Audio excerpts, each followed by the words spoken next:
The New York Times is reporting the FDA is on the verge of allowing people to get different COVID-19 booster shots than the original COVID vaccinations.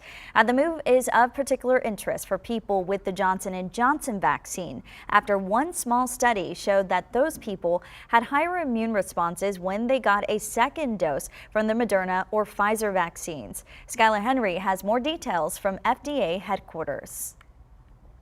The FDA could be set to approve the mix and match use of COVID-19 vaccines as booster shots. I think what the FDA is going to say is they're going to make it easy.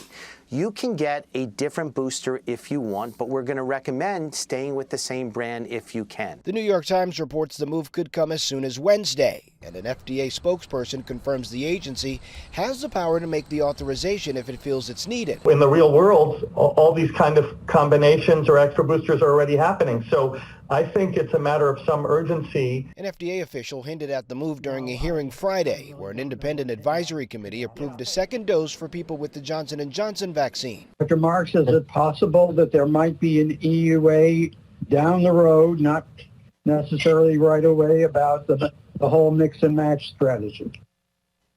I would say it's possible.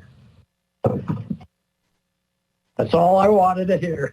The FDA approval for booster shots comes as tensions are on the rise for a minority of Americans who are holding out from getting their first vaccine doses. Thousands protested in California Monday, saying kids should not be kicked out of the classroom because they're unvaccinated. I am vaccinated, but I do think that people should have a choice on whether they get vaccinated or not, because the vaccine has been out for that long. And in Chicago, the city has begun placing some police officers on unpaid leave for failing to update their vaccine status.